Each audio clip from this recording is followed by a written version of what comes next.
오늘은 지난번에 우리가 욥기 같이 나누다가 24장에서 뒷부분을 못 했는데 그 부분 같이 나누고 또 25장까지 살펴볼 수 있으면 함께 보도록 하겠습니다.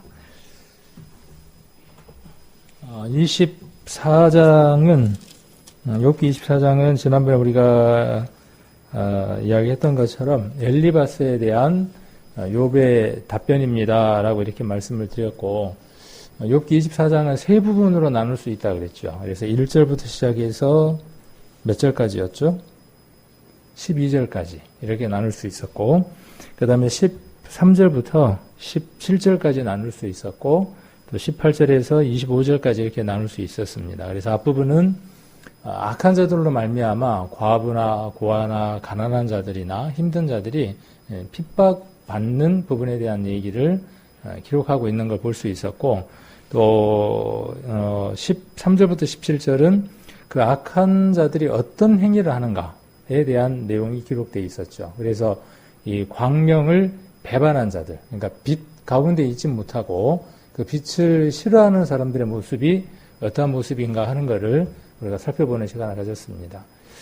이 모습은 이 욥이 세 친구들을 향한 얘기이기도 하지만 어쩌면 하나님을 알지 못한 모든 사람들의 삶이 빛을 등지고 그 빛 가운데 살아가는 것을 싫어하고 그런 모습으로 살아가는 것들을 묘사하고 있습니다. 이전에 우리도 어떠한 삶을 살았느냐 하면 빛 가운데 거하기보다는 어둠을 더 좋아하고 그러한 삶들을 살아갔던 사람들이죠. 그래서 그런 부분들을 지난번에 한번 살펴봤고요. 그 다음에 18절부터 25절까지는 그 악인의 삶들의 결과, 그들이 어떤 결과를 맞이할 것인가 하는 것에 대한 내용들이 18절부터 25절까지의 내용이 되어집니다. 그래서 지난번처럼 우리가 보는 성경도 잘 이렇게 묵상을 해가면서 읽으면 도움이 되지만 그래도 좀 더 이해가 쉬운 의역이 돼 있는 좀 풀이를 덧붙여 놓은 성경으로 읽어보면 조금 더 이해가 쉬울 수 있어서 오늘도 18절부터 25절까지를 제가 쉬운 성경으로 읽어드리고 우리 성도님들은 보시는 성경들을 보시면서 이렇게 한번 비교를 해 가시면서 보시면 도움이 되지 않을까 싶습니다. 18절부터 한번 보시면 그렇지만 이런 자들은 아까 빛을 광명을 배반한 자들을 이야기하는 거죠. 이런 자들은 물 위의 거품처럼 세상에서 사라지고 자기들 땅에서 저주를 받아서 아무도 자신들의 포도원에 들어갈 수 없네. 가뭄과 더위가 눈을 녹이듯 죽음이 죄인들을 삼켜버릴 것이네. 아무도 그런 자를 기억하지 못하고 구더기가 그를 파먹게 될 것이네. 악인을 누가 기억이나 하겠나. 그런 자는 나무같이 꺾이고 말지. 그런 악인들은 자식이 없는 여인을 괴롭히고 과부도 불쌍히 여길 줄 모른다네. 그렇지만이라고 지금 이야기를 하고 있죠. 하나님은 이런 포악자도 끌어내리시고 그들이 아무리 높은 위치에 있다 해도 그 생명을 보장하지 않으시지. 하나님께서 잠시 그들에게 평안을 허락하시고 도우시는 것처럼 보인다네. 그러나 저들의 길을 주목해보게. 저들이 잠시 높아진 것 같으나 금방 사라지니 저들은 낮아져서 곡식 이사처럼 잘린다네. 그렇지 않은가? 내 말이 거짓말인가? 내가 헛말을 하는가? 그 의인은 당연히 잘 될 것이고 악인은 죄를 지음으로 말미암아 벌받을 것이라고 이야기하는 그 친구들에 대한 얘기들을 통해서 욥은 무엇이라고 이야기하느냐 하면 잠시 그들이 하나님 허락 속에서 잘 살기도 한다. 꼭 악인이라고 해서 단명하는 것은 아니다. 잘 살기도 한다. 그리고 의인도 어떠냐 하면 잘 살 것 같지만 단명하기도 한다. 그것은 하나님의 주권 하에 있는 것이다. 그러나 종국적으로 결말적으로 그들은 어떻게 되느냐 하면 하나님의 심판 아래 있게 될 것이다. 라고 욥은 이야기를 합니다. 그래서 이 내용들을 한번 조금 정리를 해보면 욥은 빛을 싫어하고 어둠을 사랑하는 자들에 대해서 기록하고 있고 그들은 살인을 하고 도둑질을 하고 간음을 행하는 자들이다. 그러면 살인과 도둑질과 간음의 근본이 어디에 있다는 겁니까? 그들이 간음하고 도둑질하고 살인하는 그 이유가 어디에 있다고 이야기하느냐 하면 빛 가운데에 나와 있지 않기 때문에 그렇다는 것이죠. 빛을 광명을 배반하기 때문이다라고 이야기를 하는 겁니다. 그런 그들에게 욥은 하나님의 심판이 있을 것이라고 이야기하며 그들의 재물이 손해가 있고 그들은 모두 음부에 가게 될 것이라고 말한다. 우리 눈에 하나님께서 마치 악인들을 잠시죠 보호하는 것처럼 보이는 상황들이 있다. 어쩌면 내가 죽을 때까지 그렇게 보일 수도 있다. 그래서 때로는 억울할 수도 있다. 정말 하나님을 향해서 그렇게 열심히 살아가지만 우리가 주일날 여러 죽음 가운데에서 다시 산 사건을 우리가 살펴봤죠. 주일날 어제, 그제 며칠 안 됐죠. 그런데 죽음 가운데서 살아난 사건 가운데에 어떤 죽음들이 있었죠. 엘리야, 엘리사, 그리고 예수님이 살려낸 사건. 그리고 후에 예수님이 부활하시고 난 이후에 제자들이 복음을 전할 때에 있었던 다비다의 사건을, 도로가의 사건을 우리가 한번 생각해 볼 수 있죠. 그 여인에 대한 소개를 할 때, 성경은, 사도행전에서 누가가 어떻게 설명을 하고 있습니까? 그가 교회 안에서 어떻게 살았다고 이야기하느냐 하면, 선행과 후재가 심히 많았다고 기록하고 있죠. 그러면 욥의 세 친구의 접근대로라면 어떻게 살아야 합니까? 혹은 세상 사람들이 말하는 것처럼 너희들이 교회를 다니니까 어떻게 돼야 된다는 거예요. 흥하고 부하고 모든 것이 잘 돼야 될 텐데 그럼에도 불구하고 이 도로가는 어떻게 됐느냐면 병들어서 죽었다고 이야기를 하고 있죠. 그래서 죽음은 모든 사람의 것입니다.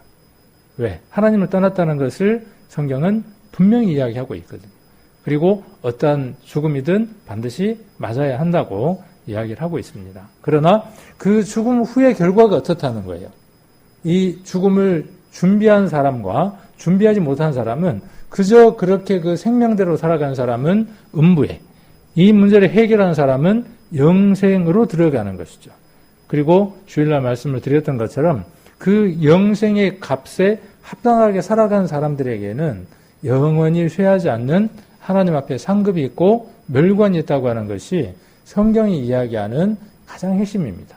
어느 면으로 보면 세상 사람들의 그 이야기처럼 선을 권하고 악을 징벌하는 것 같은 얘기가 전개되기도 합니다. 그러나 세상 사람들이 이야기하는 그런 선과 악의 개념과는 차이가 있다는 것을 우리는 성경을 통해서 발견해야 하는 것이죠. 그래서 우리 눈에 그렇게 이제 보이는 것이죠. 어쩌면 죽을 때까지 그렇게 보일 수도 있습니다. 그리고 사람들이 그렇게 이야기하기도 하고 우리도 혹은 어떠냐 하면 내가 하나님 앞에 이렇게 정결하게 살려고 하고 애를 썼음에도 불구하고 내가 왜 이렇게 물질적인 손해를 당하기도 합니까? 혹은 내가 이렇게 마음이 아파야 됩니까? 왜 내가 이렇게 억울함을 당해야 됩니까? 라는 마음이 들 때가 있어요, 없어요? 솔직히 있어요. 그럴 때 우리는 무엇으로 돌려봤습니까? 우리가 지난번 쭉 성경을 배웠던 것처럼 마태복음에 나와 있는 그 복, 그렇죠? 그 복이 우리 그리스도의 이름으로 일하고 그리스도의 이름을 말하고 할 때 예수 그리스도의 이름 때문에 받는 그 핍박이나 고난들은 어떻다는 거예요? 너희가 받을 상급이 많다고 하는 것들로 우리가 위로를 받을 수 있죠. 그래서 얼마든지 욕하고 얼마든지 핍박하고 얼마든지 어렵게 하라는 것이죠. 자, 하지만 마지막 날에는 그들이 순식간에 멸망당하는 모습을 보게 될 것이라는 것이죠. 우리는 이 모습이 어때요?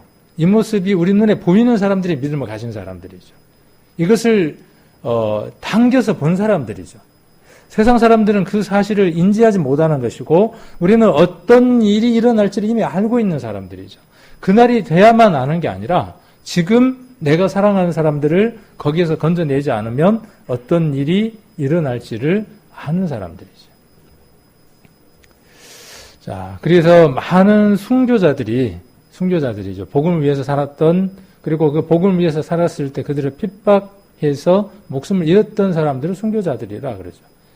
순교자들이 그날 하나님이 마지막 심판하시는 그날, 이 세상을 완전히 불로 태워서 없어져 버릴 그날을 보게 될 것이라는 거죠. 누가? 우리들이 보게 될 것이라는 거죠. 그렇게 복음을 위해서 살았던 사람들도 그날을 볼 것이라는 것이죠. 그래서 그날을 어떻게 표현했냐 하면 신원의 날이라 그래요. 신원의 날이라고 부르고, 자, 그날이 속히 오기를 기다렸어요. 속히 그날이 오기를 기도하며 기다렸습니다. 그러니까 이거는 어떤 것하고 다른 거냐 하면, 제가 은행에 빚이 5억이 있습니다. 그 5억 못 갚으니까 세상이 빨리 끝났으면 좋겠습니다 하는 그 기도가 아닙니다. 그런 기도가 아닙니다.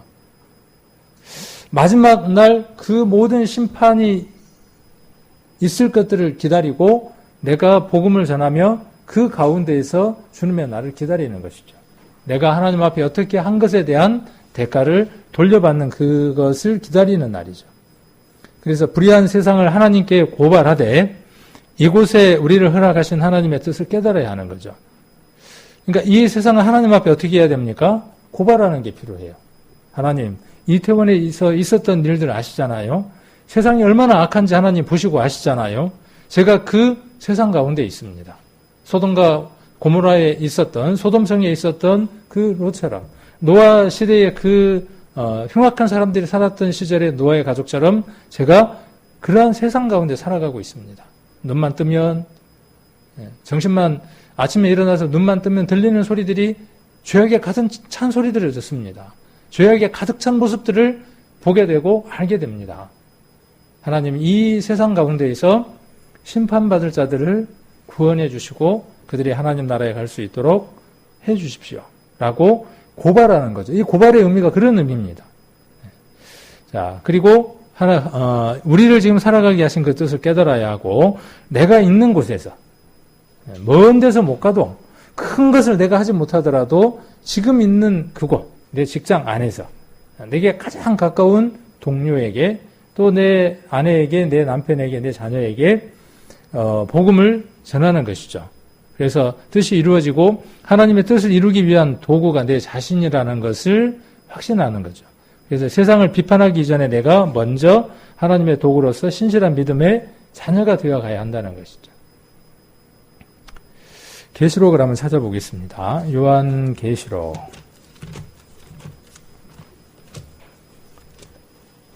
요한계시록 18장 한번 찾아놓으시고, 이런 상상을 한번 해볼 수 있겠죠. 이게 상상이라는 건 그 가상의 그 상상을 많이들 이야기를 하는데, 지금 이야기하는 이 상상은 뭐냐면 실제로 있을 법한 얘기를 우리가 한번 생각을 해보는 거죠. 노아 홍수 때 노아와 노아의 아내와 노아의 세 아들과 노아의 며느리들이 어떠한 대우를 받고 살았을 것 같아요. 저는 이러한 것들을 생각을 해보면서 위로를 받을 때가 참 많습니다. 긴 시간 동안 120년이라고 하는 그 시간 동안 배를 짓는 그 일들을 했을 겁니다. 우리가 잘 아는 것처럼 비가 한 방울도 오지 않는 그 시대에 비가 온다라고 외쳤을 겁니다. 그래서 모든 사람이 코로 호흡하는 것은 다 죽을 것이라고 그들이 8명이 동시에 이야기를 했을 겁니다. 그러니까 8명만 정상이죠, 원래. 그렇죠? 8명은 정상이고 나머지는 어때요? 비정상이단 말이죠. 근데 그 정상인 사람들이 세상 모든 사람들을 향해서 하나님의 말씀을 이야기를 했을 겁니다. 그러면서 나무를 베어오기도 하고 따듬기도 하고 역청을 가져오기도 하고 하나님 말씀대로 상중하 3층으로 하고 문은 어디에다 내리려고 준비를 하고 모든 것들을 다 하나님 말씀대로 준행을 했을 겁니다. 그 모습들이 누구의 모습일까요? 누구의 모습이어야 할까요? 오늘을 살아가는 그 노아 때 시대처럼 지금 우리를 살아가는, 우리는 교회라고 하는 그 방주를 짓는 작업 가운데 있는 거죠. 노아 방주는 그 기간 동안에, 이 교회라고 하는 방주는 이방인의 충만한 수가 차기까지 우리는 무엇을 하느냐 하면 배를 짓는 거죠. 나무를 베어오기도 하고 다듬기도 하고 역청을 구하기도 해서 안팎을 칠하는 그 일들을 하는 거죠. 역청으로 그 안팎을 칠한다는 것은 우리가 잘 아는 것처럼 비가 안으로 스며들지 못하게 하는 것이죠. 우리가 예수 그리스도를 전하는 것이 무엇이냐 하면 역청을 칠하는 것과 같죠. 비가, 심판이 침범하지 못하도록 하는 그 일을 하는 것이죠. 그렇게 노아 가족은 외쳤을 겁니다. 수없이 외쳤을 겁니다. 확신했던 일이죠. 보지 못하는 일이지만 그 심판이 있을 것이라고 확신했습니다. 그리고 여기 아까 나와 있던 그 말처럼 하나님께 고발했겠죠. 저녁마다 고발했을 겁니다. 어떻게 고발했을까요? 저것들이요, 도저히 고집있지를 않아요. 오늘도 미쳤거든요. 그런데 들어먹지를 않습니다. 아마 그 며느리들의 가족들에게도 외쳤겠죠. 그렇죠? 사돈들에게 찾아가서 뭐라고 이야기를 했겠어요? 갖고 와보니까. 그러나 들어먹지를 않았겠죠. 그런데 그 심판의 날은 오고야 말았죠. 자, 그 심판의 날이 왔을 때 그 심판을 누가 목도하는 겁니까? 아까 욥이 그렇게 이야기하는 것처럼 그 심판을 누가 보는 겁니까? 그 메시지를 외쳤던 그들이 보는 겁니다. 신론의 날이 오는 겁니다. 그렇게 욕하고 그렇게 손가락질하고 그렇게 비난했던 그들에게 심판이 임하는 것을 보고야 말겠죠. 우리는 이러한 것들을 통해서 우리 시대에 어쩌면 그 방주의 문이 닫히고, 그렇죠. 방주의 문이 닫혔다는 것은 뭐냐 하면 그 안에 더 이상 어떤 수가 들어올 수 없다는 것이죠. 교회가 이방인의 충만한 수가 차면 그 속에 누구든 더 이상 들어올 수 없는 겁니다. 그러면 배는 떠오르게 되는 것이죠. 자연의 법칙을 무시하고 불역이라고 하는 힘이 생겨서 물에 의해서 심판이라고 하는 그 홍수가 있지만 그 힘을 무시하고 불역이라고 하는 그 새로운 힘에 의해서 배가 떠나기 시작하는 거죠. 그래서 휴거라고 하는 사건을 이야기를 하면서 그 사건을 베드로 전후서에서는 소개하고 있는 것을 볼 수 있죠. 성경은 우연이 아니라 그 모든 것들에 대한 일치들을 이야기하고 있는 걸 볼 수 있습니다. 그 노아의 가족들의 마음들은 어땠을까요? 우리 유대인들의 그 학살에 대한 내용들을 보면 수용소에다가 모욕통 안에다가 넣고 위에다가 독가스를 넣으면 샤워기에서 물이 나올 거라고 기다렸던 그들에게 독가스가 뿌려지면 숨을 쉴 수 없고 목을 잡아 매면서 벽을 긁는데 손톱들이 다 빠지고 그 벽에 무엇이 남겨져 있어요? 벽을 긁었던 자국들이 남겨져 있기도 하고 하죠. 어쩌면 그 노아의 방주를 붙들기 위해서 그 문이라도 열어보기 위해서 수많은 사람들이 어쩌면 그 문들을 붙잡고 부르짖었을지도 모릅니다. 어쩌면 우리는 그 지점을 본 사람들이죠. 믿음의 눈으로 본 사람들입니다. 무엇을 하지 않으면요, 내가 간절히 저들을 붙들어내서 역청을 치러주지 않으면, 그 심판을 면할 수 있는 길을 만들어주지 않으면 그 심판의 날에 그들이 어떤 모습이 될 것인지를 우리는 분명하게 아는 사람들이죠. 그런데 입을 닫아버린다. 그러면 양심적인 게 아니죠. 그래서 우리는 무엇을 하는 사람들이냐 하면 그들이 우리의 말을 인정하지 않는다고 할지라도, 그 말들 때문에 우리를 핍박한다고 할지라도, 그것 때문에 우리를 비웃는다고 할지라도 우리가 할 말은 그 말을 해야 하는 것이죠. 그래야 돌려받는 거죠. 18장, 요한계시록 18장 20절 한번 보시면, 자, 20절, 하늘과 성도들과 사도들과 선지자들아, 그를 인하여 즐거워하라. 만일 그 노아가 그 부르짖는 소리 때문에 괴롭다 그러면 그 방주 안에 있을 수 없겠죠. 그러나 그들은 어떤 음성 가운데 있을까요? 하나님이 약속하신 그 약속 가운데 거하는 것으로 기뻐하고 만족하겠죠. 그래서 여기 그렇게 이야기를 합니다. 그래서 사도들과 선지자들과 성도들아, 그를 인하여 즐거워하는 거죠. 여러분들은 무엇 때문에 교회를 나옵니까? 무엇 때문에 말씀을 읽습니까? 무엇 때문에 신앙생활을 합니까? 천국 가니까요? 천국을 가니까? 구원 받았으니까?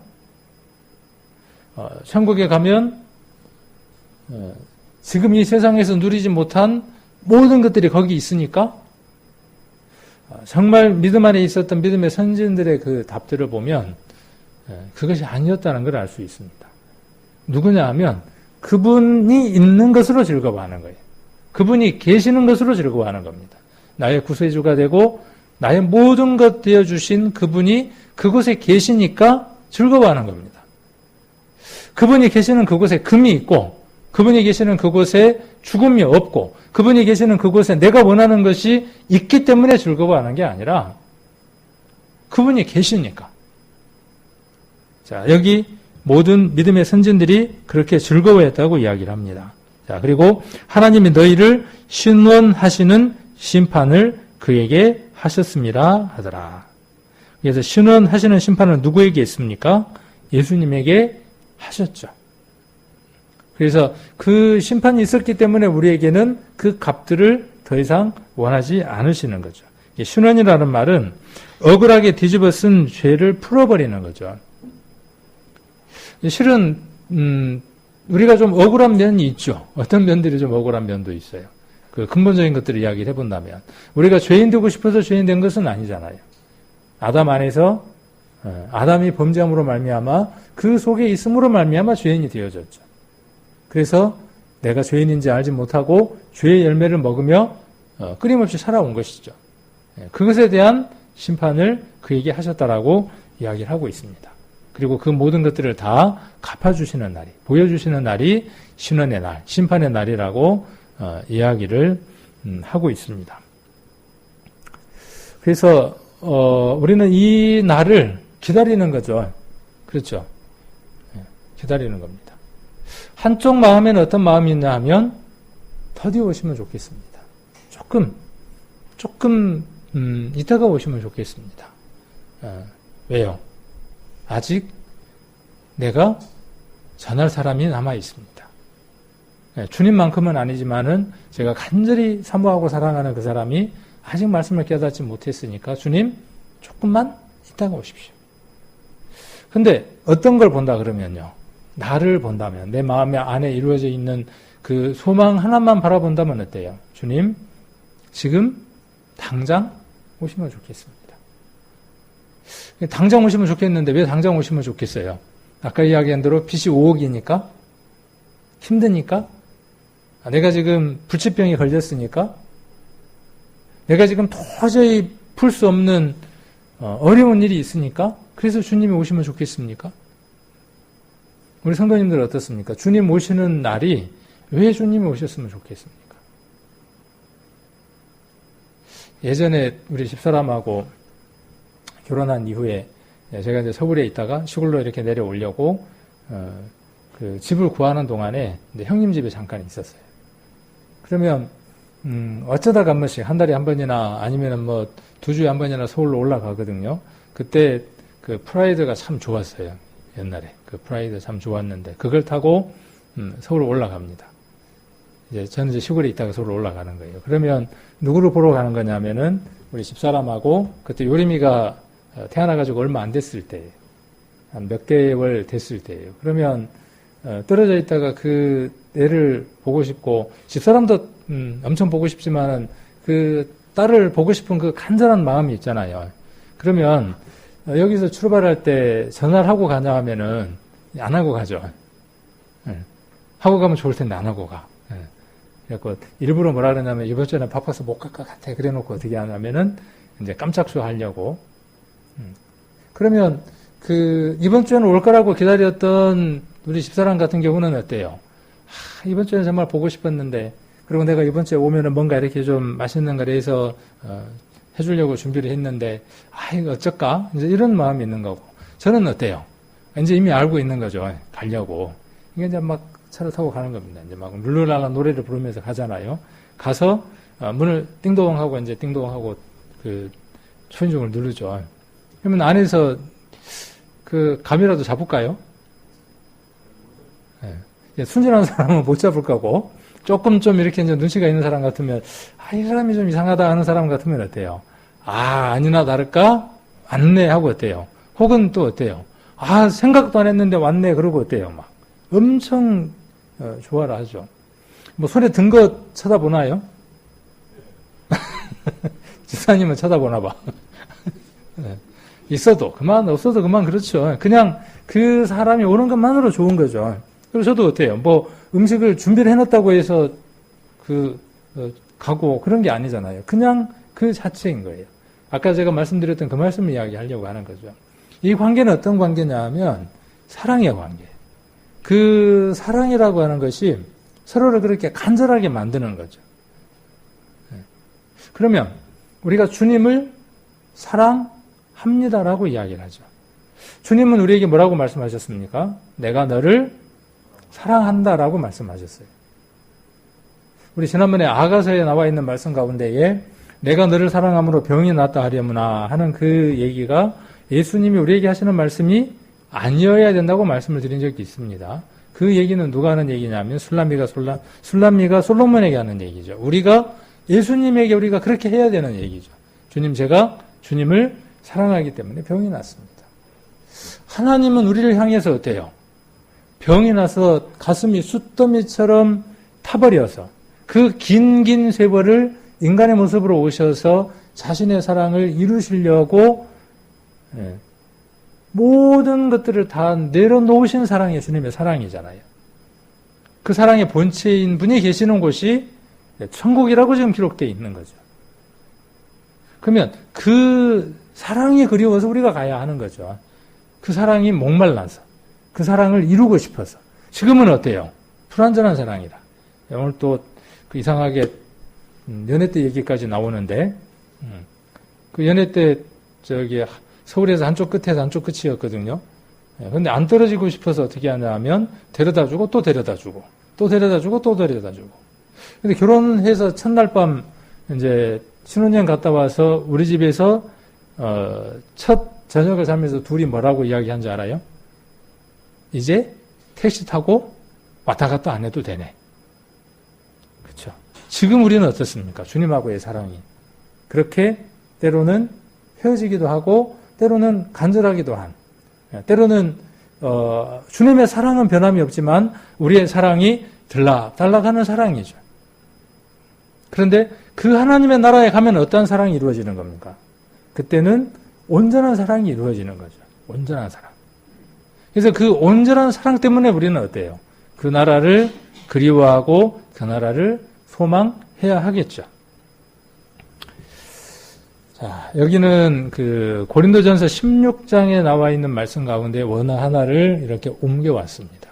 우리가 그 마라나타라고 하는 그 복음성가가 있죠.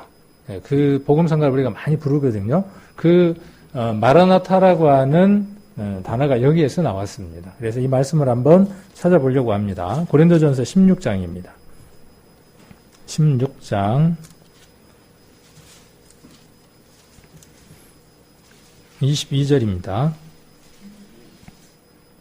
고린도전서 16장 21절로 24절까지를 제가 한번 읽겠습니다. 나 바울은 친필로 너희에게 문안하노니 만일 누구든지 주를 사랑하지 아니하거든 저주를 받을지어다.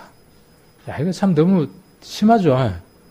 근데 이건 당연한 것이죠, 이것은. 자, 주께서 임하시느니라. 이 단어를 헬라말로 바꾸면 마라나타입니다. 주님께서 오신다. 곧 오신다. 속히 오신다. 그런 뜻입니다. 자, 주 예수 그리스도의 은혜가 너희와 함께하고 나의 사랑이 그리스도 예수 안에서 너희 무리와 함께 할지어다. 이건 어디서 많이 들어본 것 같지 않아요, 이거? 요 성경 구절을 어디서 많이 들어본 것 같지 않습니까? 우리 교회 성도들은 많이 들어볼 일이 없어요. 그런데 예전에 장로교를 다니거나 또 다른 교회를 다녔던 분들은 이 성경 구절을 언제 듣느냐 하면 모든 예배가 끝나고 나면 마지막에 목사님이 뭘 하느냐 하면 손을 들고, 그렇죠? 기억나시나요, 이제? 손을 들고 어떻게 합니까? 축도할 때 이 문장을 사용을 합니다. 근데 이 문장은 목사님이 설교 마치고 마지막 축도할 때 활용하는 문장이 아니에요. 그렇죠? 이것은 누구에게 유용한 말씀이죠? 저와 여러분에게. 그렇죠? 그 간절한 소망이 있는 사람들에게. 그래서 이것은 우리가 서로 말할 수 있는, 서로 축복해 줄 수 있는 가장 귀한 말이죠. 목사만 손을 들고 해줄 수 있는 말이 아니라 우리가 서로에게 해줄 수 있는 최고의 축복의 말입니다. 그 가운데에 첫 번째가 뭐냐 하면 누구든지 주를 사랑하지 아니하거든 그랬어요. 이게 누구든지라는 말은 뭐예요? 목사든 장로든 집사든 평신도든 할머니든 애기든 누구든지 그 말이에요. 누구든지 주를 사랑하지 아니하거든. 이 말씀에 우리는 마음들이 좀 더 머물러 있지 않아야 될까 하는 생각들을 한번 해봅니다.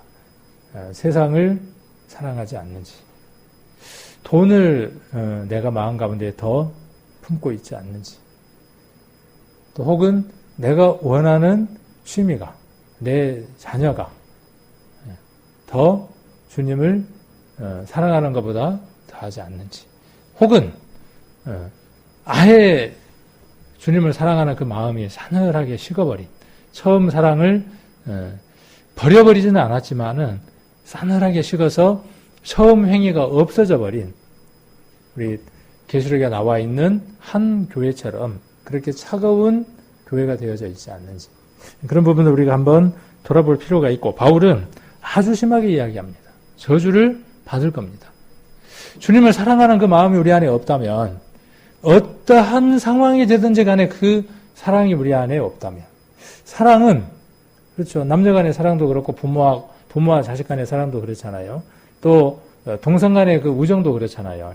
어떤 그 위급한 일들이 있으면 어때요? 위급한 일들이 있으면 그 사랑이 어때요? 사랑인지 우정인지 드러나죠. 평상시는 알 길이 없습니다.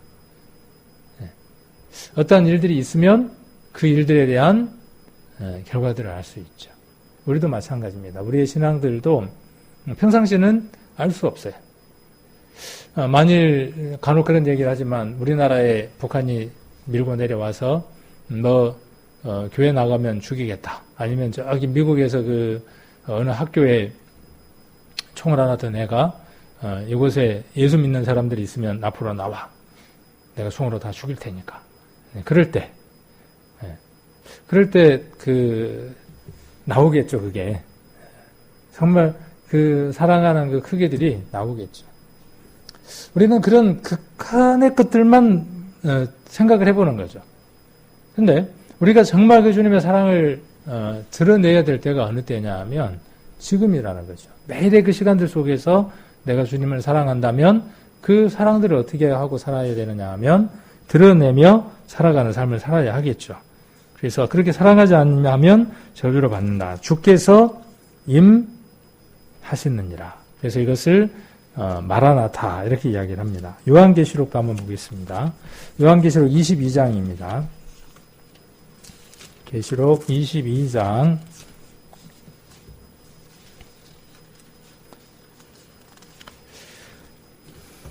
20절. 자, 20절, 21절 같이 한번 읽겠습니다. 이것들을 증거하신 이가 가라사대 내가 진실로 속히 오리라 하시거늘 아멘. 주 예수여 오시옵소서. 주 예수의 은혜가 모든 자에게 있을지어다. 아멘. 바울의 서신이나 또 이 요한의 서신들 가운데 이러한 내용들이 말미에 있는 걸 볼 수 있습니다. 우리들 마음 가운데 이러한 것들이 있죠. 정말 예수님의 은혜가 나와 모든 사람들에게 있었으면 좋겠다 하는 그 축복의 그 메시지들이 우리 안에 있죠. 자, 그러면서 우리 안에 함께 있는 게 뭐냐 하면 예수님이 진실로 속히 오셨으면 좋겠다. 마라나타. 주 예수여 임하시옵소서. 속히 오시옵소서. 주님이 속히 오시려면 어떻게 하면 될까요? 자, 비가 오면 배는 뜨는 거잖아요. 그리고 방주의 문이 닫히는 거잖아요. 자, 이 주님이 속히 오시려면 어떻게 하면 되냐 하면 복음을 부지런히 정해서 마지막 구원받는 사람의 수가 채워지면 주님이 속히 오시는 겁니다. 아무것도 안 하고 있으면서 주님 어서 오시옵소서, 속히 오시옵소서, 마라나타 그러고 이제 노래를 부르면 주님이 뭐라고 그러시겠어요? 아니 너 지금 옆에 한번 돌아봐봐. 지금 가면 큰일 안 나겠냐? 그렇게 말씀하시지 않겠냐는 거죠. 그래서 우리가 이 시대를 살아가면서 주님이 언제 오실지 이제 시계가 어디쯤 머물러 있는지를 우리는 알고 있죠. 이번에 코로나19 때문에 이제 이런 얘기들을 계속 많이 하지만 성경 안에 이미 마지막 시대에 기근, 지진, 온역 이것이 한 장소가 아니라 처처에 있을 것이다. 동시다발적으로 있을 것이다 라고 말씀을 하셨고 그 말씀하신 것이 지금 우리 시대에 이루어져 가고 있죠. 그러면 왜 지금 마라나타가 아니냐? 왜 주님이 속히 오시지 않느냐? 아직도 누가 남아있다는 거예요. 우리의 입술을 벌려서 이 심판을 면하게 해야 할 사람들이 아직 남아있다는 거죠. 하나님 앞에 봤을 때 한 영혼의 값은 동일합니다. 그렇죠? 내 아내이기 때문에 내 자식이기 때문에 내게는 그의 값이 커요. 또 내게는 이웃 사람의 그 영혼의 크기가 저울로 재면은 당연히 들리겠죠. 이웃이니까. 그러나 하나님에게 있어서 어때요? 내 이웃의 그 영혼의 값과 내 가족의 사랑의 값이 같습니다. 내 가족들에게 애를 태워서 전했습니다. 그 애를 태워서 전한 것만큼 어때요? 만큼 주변에 있는 사람들에게도 어때요? 우리가 입을 벌려서 얘기를 해야 한다는 거죠. 우리 교회의 아쉬움을 한번 이야기한다면 모든 것들이 퍼펙트해요. 완벽해요. 모든 것들이. 이번에 코로나19를 지나면서 우리 성도님들의 신앙의 그 모습들, 연단들, 그리고 어떠한 환경에도 상관없이 주님을 섬겨가는 그 모습들, 이런 부분들은 정말 어디에 내어놓아도 부족함이 없는 신앙의 모습들을 볼 수 있습니다. 근데 거기에서 조금 정말 필요로 한 것, 그것이 아쉬운 것이 무엇이냐 하면 복음이 전해지는 것. 한 영혼이 교회 안에 구원받고 있는 것. 그리고 그 사람이 성장해 가는 것. 이것들을 위해서 우리가 더 많이 기도하고 더 많이 우리가 연구하고 더 많이 힘을 쓰는 것이 교회가 해야 될 일이 아닌가. 교회 수가 부족하니까 수를 늘리기 위해서 그렇나요? 그럴까요? 교회 수가 부족하니까 빈자리를 채우려고? 바울은 예수님이 언제쯤 오실지 알았을까요? 몰랐을까요? 바울, 믿음의 선진들, 예수님이 베드로도 그랬고 바울도 그랬고 믿음의 선진들은 예수님이 어느 시점에 어떤 순서를 거쳐서 다시 오실지를 명확하게 알고 있었다는 것을 우리는 성경을 통해서 살펴볼 수 있습니다. 그럼에도 불구하고 믿음의 선진들은 지금 주님이 오실 것이라고 생각하고 내일 내가 어떤 일을 하겠노라고 미루지 않고 오늘 최선의 일을 다했죠. 우리 데살로니가 후서를 한번 보겠습니다. 데살로니가 후서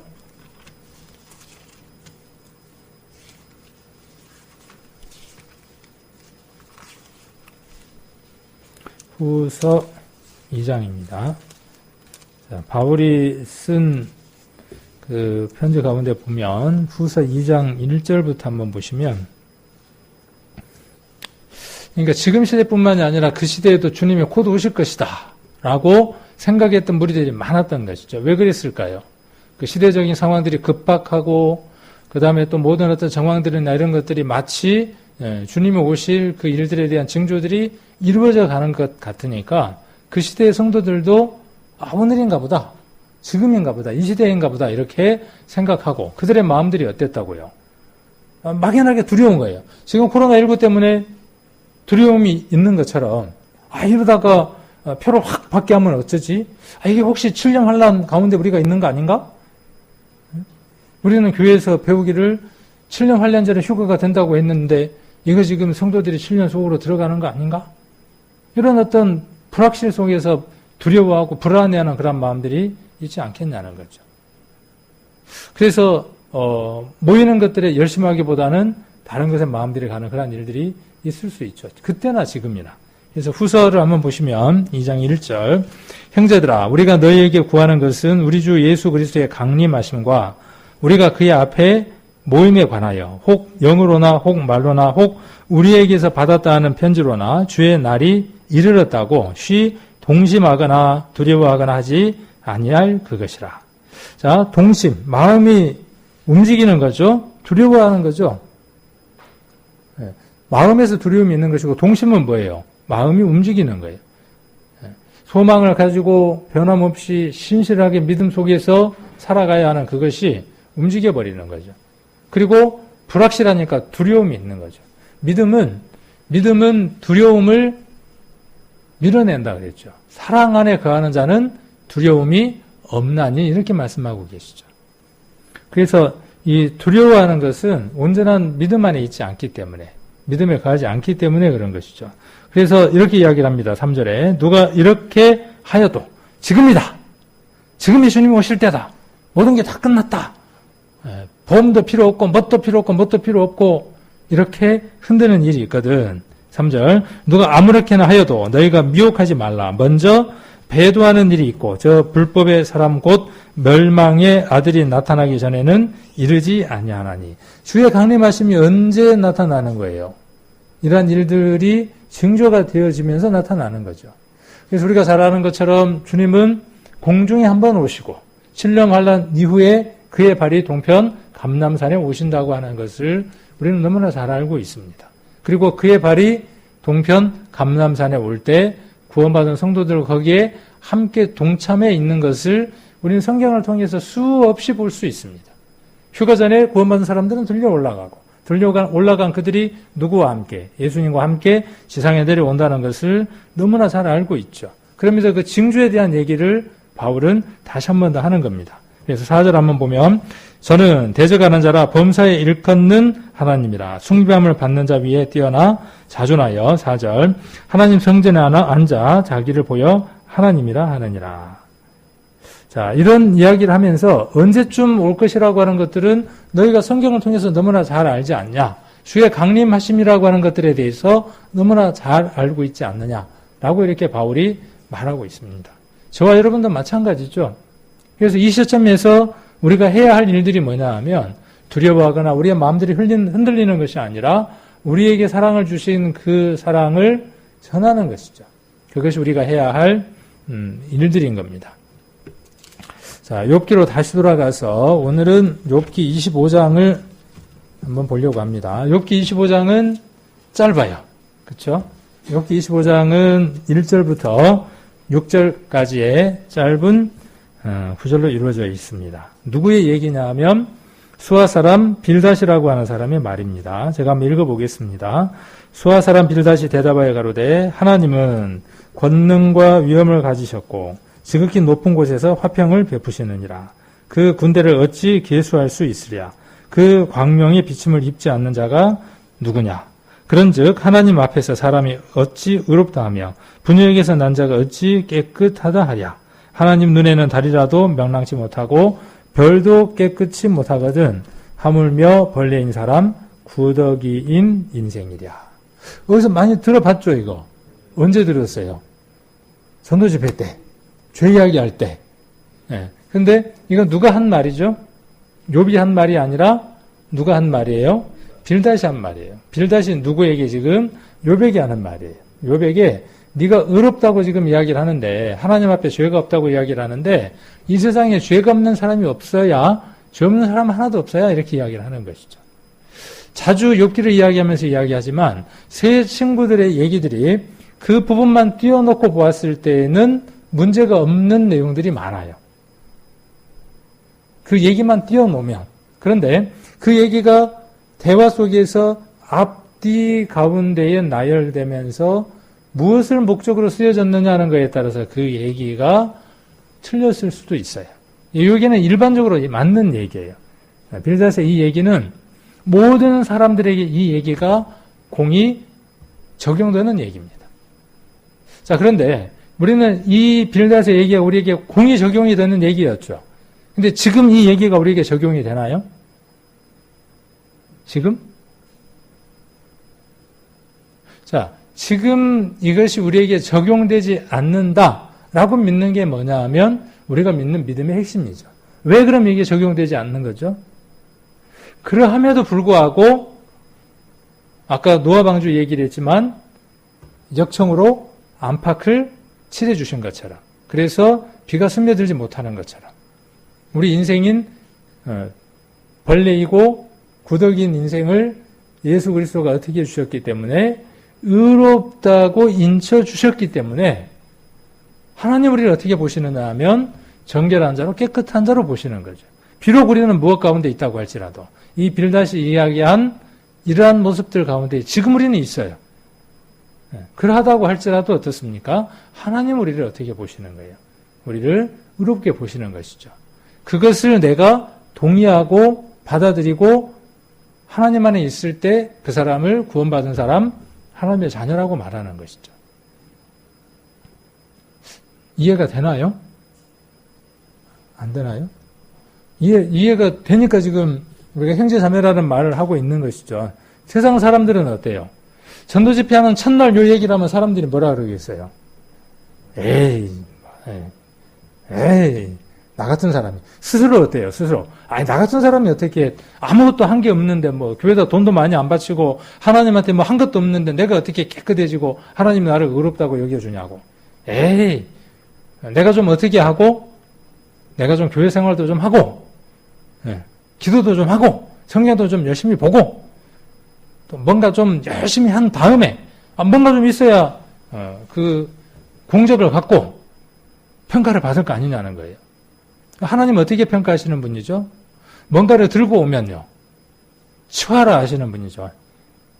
자기가 가진 그것을 가지고 오면 하나님 어떻게 하셔요? 취하라 하시는 분이죠. 빈손으로 나는 어느 것도 어떤 것도 할 수 없는 자입니다라고 했을 때에 하나님이 의롭다 하시는 분이죠. 그래서 우리가 바리새인과 세대 기도를 통해서 우리는 전도 집회라든지 복음 풀 때 이런 내용들을 이야기를 하고 있는 것이죠. 자, 여기 벌레인 사람 구더기 인생이다. 빌닷과 욥의 세 번째 논쟁이고, 이게 빌닷하고 욥하고 지금 계속 주고받는 내용입니다. 근데 왜 이렇게 짧은 줄 아십니까? 빌닷이 1절부터 1절에서 6절까지밖에 짧은 얘기잖아요.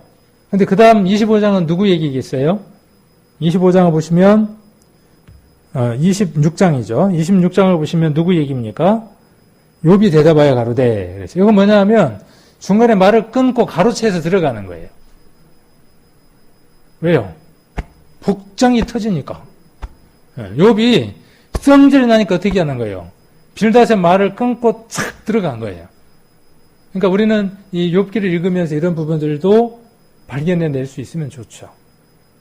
빌닷의 얘기가 막 성질이 나니까 지금 욥이 비꼬듯이 중간에 싹 차고 들어가는 거예요. 왜 그러면 욥이 빌닷의 얘기를 가슴을 치면서 지금 싫어하느냐.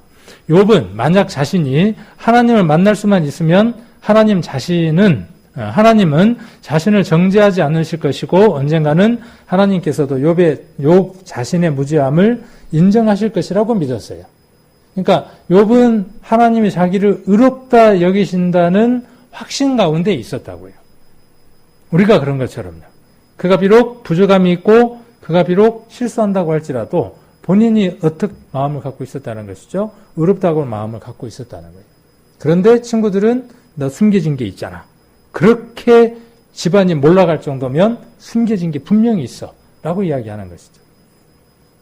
자, 이에 대해 빌닷은 반박하며 하나님은 영광과 위엄을 지닌 분이시고 그 하나님의 영광과 위엄으로 이 세상의 모든 만물을 주관하시고 통치하시고 하늘을 질서정연하게 만드신 분이라 말합니다. 틀렸어요? 맞아요? 아무 하자 없어요. 아무 하자 없습니다. 네.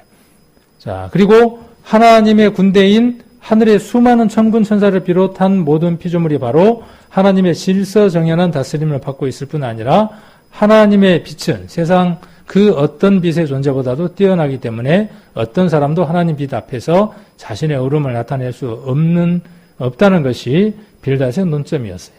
그러니까 어떻게 감히 하나님 앞에 의롭다고 하느냐? 어디서 많이 들어본 것 같지 않아요, 이거? 우리 구원받았다고. 내가 이렇게 더럽고 추한 죄인이지만 나는 더 이상 죄가 없어요. 그렇게 말하니까요. 엊그제까지만 해도 죄 짓더만. 엊그제까지만 해도 코가 빨개갖고 돌아다니더만. 엊그제까지만 해도 마누라, 패드마. 엊그제까지만 해도. 그렇죠. 그 비슷하지 않아요? 욥은 무엇을 이야기하는 거예요? 하나님이 의롭다고 봐주시는 그 믿음을 갖고 있는 것이죠. 그가 비록 추하고 악하고 범죄한 가운데 있다고 할지라도, 그런 마음 가운데 있다고 할지라도. 그러나 지금 빌닷은 어때요? 그 하나님 아래에, 우산 아래에, 그늘 아래에 피해 있는 그 욥을 보지 못하는 것이죠. 그냥 일반적인 죄를 지으면 벌을 받는다고 하는 그 사상 가운데 있는 거죠. 그래서 빌닷은 계속 자신의 논점을 이어가고 있고, 구더기와 벌레 같은 우리 인생은 하나님 앞에 어떤 깨끗함이나 무죄함을 주장할 수 없다는 것이다. 그러니까 욥은 뭐라는 거예요, 지금? 욥을 두고 지금 뭐라고 이야기하는 거예요? 내가 구더기야, 임마. 벌레야. 에잇, 벌레 맛도 못한 게. 지금 대놓고 지금 뭐라고 이야기하는 거예요? 내가 구더기야. 벌레야. 이 똥통에 사는 구더기 같은 게. 라고 지금 누구한테 말하는 겁니까? 욥에게 말하고 있는 거죠. 결국 빌닷은 욥이 자신의 무죄함을 주장하는 일은 부질없는 일이라고 말하고 싶은 거예요. 그런데 이런 빌닷의 말은 자신의 견해라기보다는 이미 앞에서 엘리바스나 또 다른 친구가 말했던 논점을 반복하고 있는 거죠. 세 친구가 공이 어때요? 어떤 눈으로만 보는 거죠? 신앙 안에 믿음의 눈으로 보지 못하는 것이죠. 예수 그리스도의 보혈의 능력으로 세상 모든 사람의 죄가 사하여졌음을 바라보지 못하는 것이죠. 그래서 욥이 반복되는 그 얘기들을 끝까지 듣고 있을 필요를 느끼지 못해. 그래서 어떻게 하는 겁니까? 바로 끼어들면서 26장이 시작이 되고 비꼬는 듯한 말을 시작하게 하는 겁니다. 이 내용은 이제 우리가 다음 주에 한번 살펴보면 되겠죠. 자, 저와 여러분은 어떤 사람입니까? 빌닷이 보는 것처럼, 내가 나를 봤던 것처럼 나는 어떤 사람이어야 맞습니까? 벌레인 사람입니다. 그렇죠. 저와 여러분은 그런 사람이어야 맞습니다. 구더기인 인생입니다. 누구 보기에요? 하나님 보시기에 그런 인생입니다. 우리가 전도집회 때 많이 이야기하는 것처럼 똥통 속에 구더기가 똥을 먹고 마시고 굴르고 거기에서 살아가는 것처럼 우리 인생이 죄라고 하는 그 통 속에서 죄를 먹고 마시며 뒹굴며 그렇게 살아가고 있습니다. 그런 인생이 어떻게 하나님 앞에 의롭다고 말할 수 있냐는 겁니다. 그렇습니까? 빌닷의 말에 여러분들 어떻게 말하실 겁니까?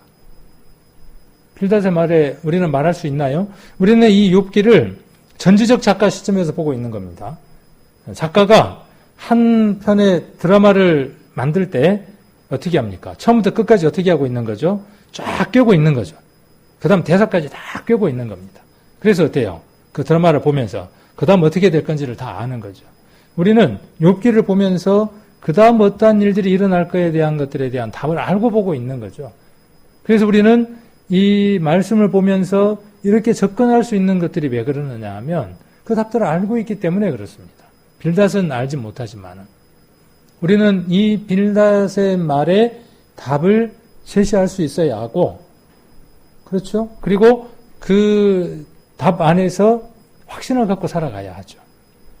여러분들에게 벌레인 사람, 구더기인 인생이다라고 이야기할 때 여러분들은 어떻게 답을 하실 겁니까? 저는 제 답입니다. 오늘 이 시간 우리 성도님들하고 이제 교제하는 것은 제 답이에요. 여러분들도 그 답들을 공유하고 함께 찾아가실 수 있겠죠. 시편 한번 같이 보시겠습니다. 시편. 아까 그 엘리바스가 했던 말들은 4장 18절에도 나오고 15장 14절에도 나오는데 15장을 한번 볼까요, 먼저? 욥기 15장 먼저 한번 보시고 시편 보겠습니다. 자, 15장 14절 보시면 사람이 무엇이 간데 깨끗하겠느냐? 누가 얘기하는 거죠? 엘리바스가 이야기하는 거예요. 여인에게서 난 자가 무엇이 간데 의롭겠느냐?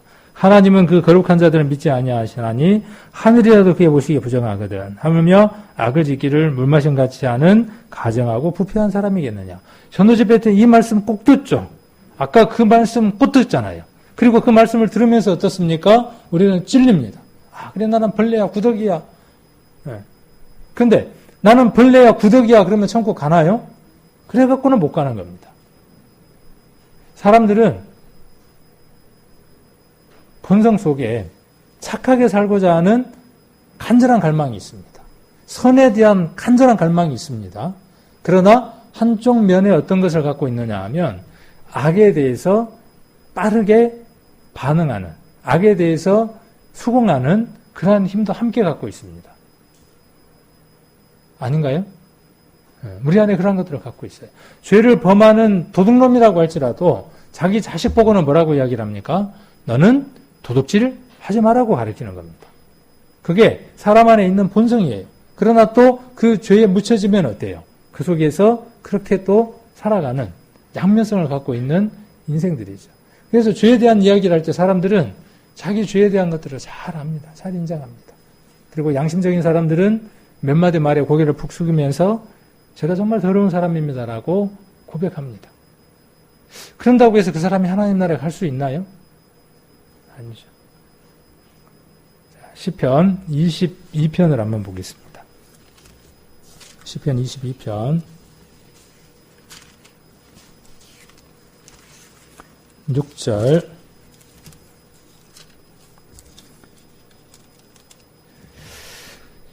이사야 53장을 보시면 예수님이 우리에게 어떠한 고난을 당해서 우리에게 은혜를 주실 것인가 하는 것들이 예언되어 있는 게 이사야 53장이죠.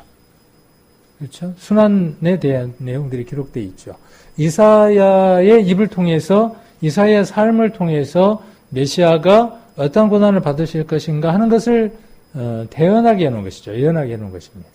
시편 22편은 다윗이라고 하는 사람을 통해서 메시아가 어떻게 십자가에서 죽으실 것인가 하는 것을 체험하게 하고 느끼게 한 것들을 기록하게 하고, 그것이 다윗의 말이 예수 그리스도에게 이루어질 것들에 대한 예언적인 내용이 시편 22편의 내용입니다.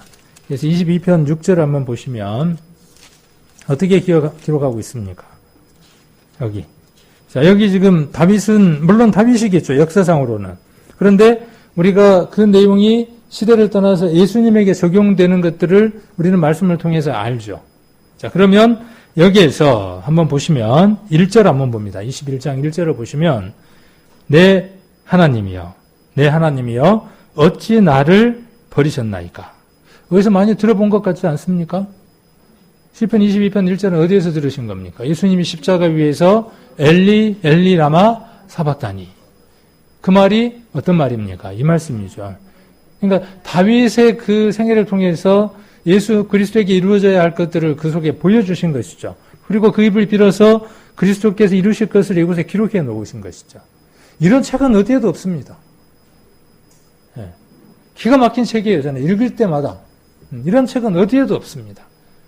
이렇게 이야기할 수 있는 책도 메시지도 어디에도 없습니다. 성경 외에는. 자, 그리고 나를 멀리하여 돕지 아니하옵시며 내 신음하는 소리를 듣지 아니하시나이까. 좀 뒤로 넘어가서 5절에 저희가 주께 부르짖어 구원을 얻고 주께 의뢰하여 수치를 당치 아니하였나이다. 자, 다윗을 통해서 이루어질 은혜에 대해서 이야기를 하는 겁니다. 또 예수 그리스도를 통해서 이루어질 은혜에 대해서 이야기를 하는 겁니다.